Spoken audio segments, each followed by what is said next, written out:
Eu quero dar umas dicas de produtividade se você quiser aprender 2 idiomas ao mesmo tempo. Se você sabe como fazer, se você tem um caminho, ou pelo menos se você sabe o que evitar, você tem mais sucesso aprendendo 2 ou mais idiomas ao mesmo tempo. Primeiro, organizar o seu objetivo. Eu vou responder a pergunta que me fizeram antes. Eu posso estudar 2 idiomas parecidos sem parar? Ou como eu faço? A primeira coisa de organizar o teu objetivo é fazer o seguinte: escolher 2 idiomas de bases diferentes. Você precisa escolher 2 idiomas de bases diferentes. Como assim? Não tem como você escolher 2 idiomas de bases iguais e você não acabar se embaralhando. A não ser que você seja um gênio, ou... É muito difícil. Eu conheci pessoas que estavam aprendendo o francês e o inglês ao mesmo tempo e as pessoas confundiam aí. Embora elas tenham... O inglês pegou muito a palavra do francês e vice-versa também. As pessoas ainda, e daí, mesmo assim, são idiomas distantes. O francês é de base romântica e o inglês de base germânica. Eles são diferentes, né? Um é latino e outro germânico. Então, mesmo assim, as pessoas confundiam as palavras. Por exemplo, o cara falava assim... Eu tinha um amigo meu que ele tava aprendendo espanhol e italiano. Ele mandava assim: Oi, vou alla spiaggia, né? Oi. Oi de hoje no espanhol, vou alla spiaggia, né? Hoje eu vou à praia, spiaggia em italiano é a praia.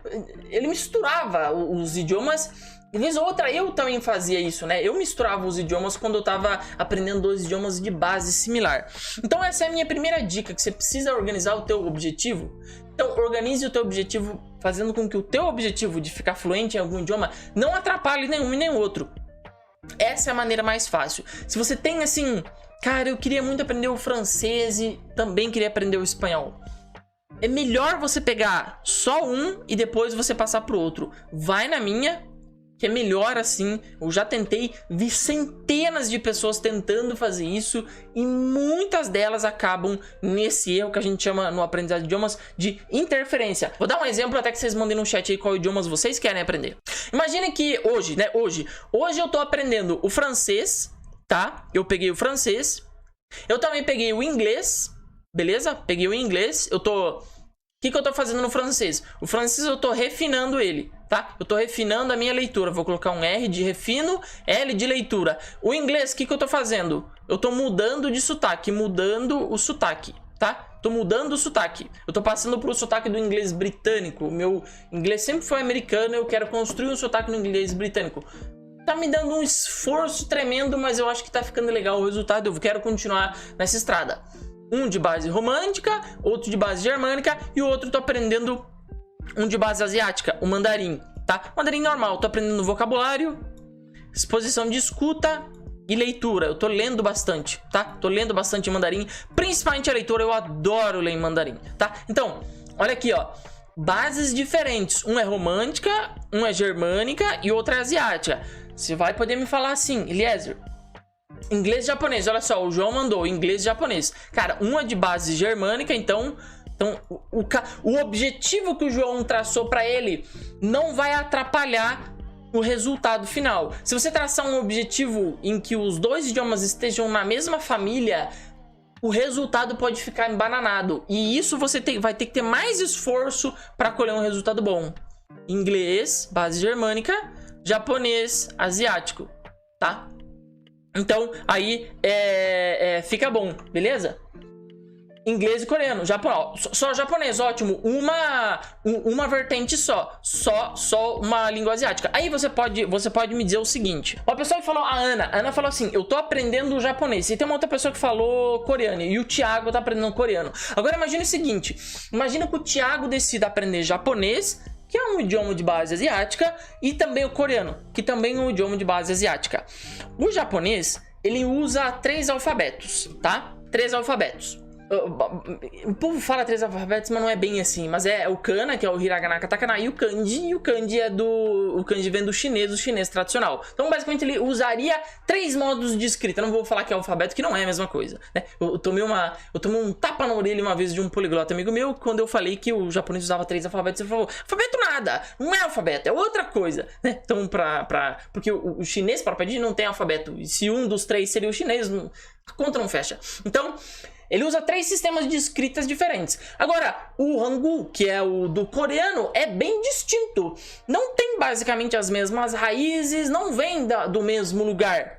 Aí você pode me pedir, posso aprender então um e outro? Não vai ter problema.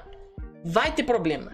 Quando o idioma é asiático, principalmente a característica dos idiomas asiáticos, é ele ter uma entonação um pouco mais baixa, desculpe. Você não vê, por exemplo, muitos filmes, etc., muito desses caras gritando, né? Quando eles falam, eles não têm essa melodia que a gente tem no português. Essa falar cantando, né? O povo me diz que eu falo cantando. Eles não têm um pouco esse falar cantando. E a tonalidade, muitas vezes, quando o idioma não é tonal, que é o caso do japonês e do próprio coreano, eles usam uma tonalidade de voz um pouco mais baixa. Até mesmo a pronúncia de algumas palavras, embora possam ser completamente diferentes, as palavras pode se assemelhar até um pouquinho. Não recomendo que você faça isso. Quando o teu cérebro muda a chave para você falar, quando você tem 2 idiomas de base asiática, mesmo assim dá BO. Embora os idiomas sejam completamente diferentes, dá BO. Não sei porquê, o cérebro dá um jeito de embeosar o negócio, tá? Então, segue minha call. Pega essa planilhazinha aqui, ó. E se você não sabe qual família está o teu idioma, por exemplo, quero aprender Swahili e Tagalog. Beleza.